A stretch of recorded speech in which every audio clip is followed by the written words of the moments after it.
जात आहेत 524 फुटांनी. खूप चांगली गोष्ट आहे. स्वतःच्या घरात जाणं आणि तेही मोठ्या घरात जाणं, तेही मुंबईत जाणं, मला असं वाटतं ही खूप चांगली गोष्ट आहे. काल मंत्रिमंडळाची बैठक पार पडली तुमच्या नेतृत्वाखाली. बैठकीमध्ये काय नक्की चर्चा झाली सांगणार नाही. नाही बरं, कबूतर खाण्याचा विषय मुंबईमध्ये मागील काही दिवसांपासून चांगला गाजतोय. 2 गट पडलेले आहेत. काल जैन मुनी पण म्हणाले की राज ठाकरेंनी याबद्दल आपली भूमिका मांडावी. खरंच कबूतर खाणे मी तुम्हाला एक गोष्ट सांगतो. मुळात पहिल्यांदा 2 वेगळ्या गोष्टी आहेत. एक पहिली गोष्ट म्हणजे हायकोर्टाचा निर्णय आहे आणि मला असं वाटतं त्या हायकोर्टाच्या निर्णयाप्रमाणे सर्वांना वागावं लागेल, बरोबर आहे. आणि त्याप्रमाणे मला असं वाटतं जैन मुनींनी ह्या गोष्टींचा विचार करणं गरजेचं आहे. त्या हायकोर्टाने कुठच्याही प्रकारची त्यांनी बंदी घातलेली आहे, तर त्या प्रकारे ती गोष्ट आपण केली पाहिजे असं मला असं वाटतं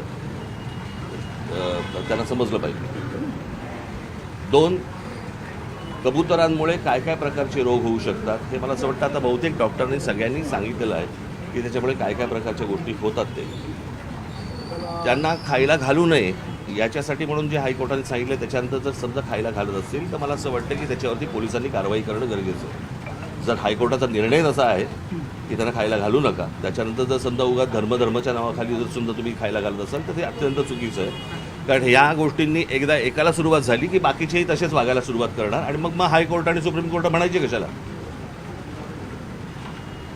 मला असं वाटतं काही गोष्टींचा आपण विचार करणं गरजेचं आहे. त्यासाठी आंदोलनं होत आहेत. त्याच्यासाठी जी आंदोलनं होत आहेत त्यांच्याकडनं पण झालं आंदोलन. त्याच्यानंतर मराठी आपल्या लोकांनी तरी पण समितीने केलं. ज्या वेळेला त्यांच्याकडनं आंदोलन झालं त्यावेळेला पोलिसांनी कारवाई करायला पाहिजे होती, जी कारवाई झाली नाही. आणि हे सगळे हे लोडाबिडासारखी जी माणसं मध्ये येत आहेत, कळलं का. लोढा मंत्री आहेत, कुठच्या समाजाचे मंत्री नाही आहेत ते. त्यांनी मला असं वाटतं की महाराष्ट्राचा आणि कोर्टाचा नीट मान राखला पाहिजे. आणि ज्या लोकांनी ते काय सूर्या बिऱ्या काय आणल्या असतील, मला असं वाटतं पोलिसांनी त्यांच्यावरती कारवाई केली पाहिजे.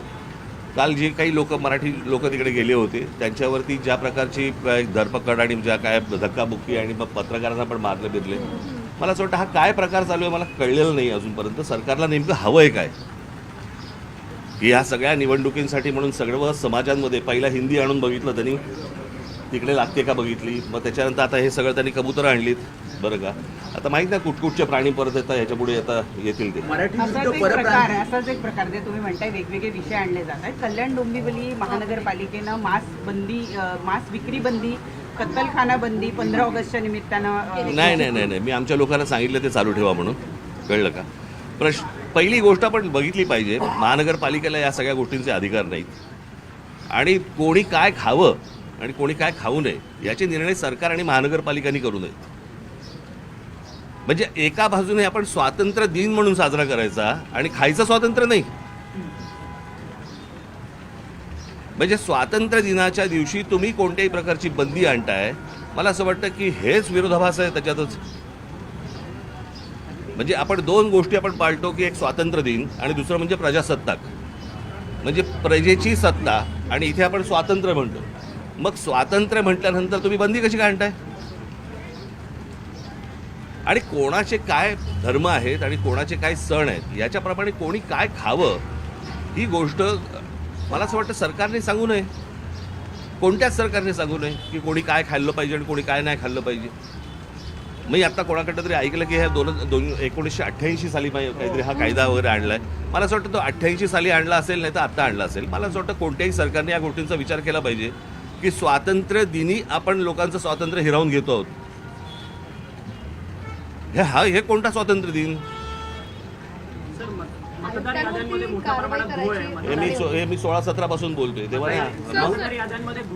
16-17 सालापासून मी बोलतोय ना, बाकीचे आत्ता बोलायला लागले. मुंबई महानगरपालिकेतली पण मतदार यादींची तपासणी पुनर्तपासणी झाली पाहिजे का. झालीच पाहिजे आणि आमची लोकही तपासतात. सर, पैठणमध्ये 23,000 पेक्षा जास्त लोकांचे सगळे नकारे प्रश्न विचारू. आता सगळे काहीतरी कुठेतरी अजून रशियात दशवी. स्वातंत्र्य दिनीच खाण्यावरती स्वातंत्र्य नाही असं राज ठाकरे म्हणालेले आहेत.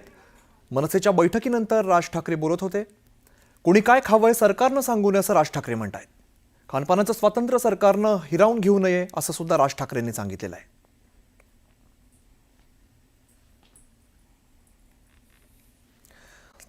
दरम्यान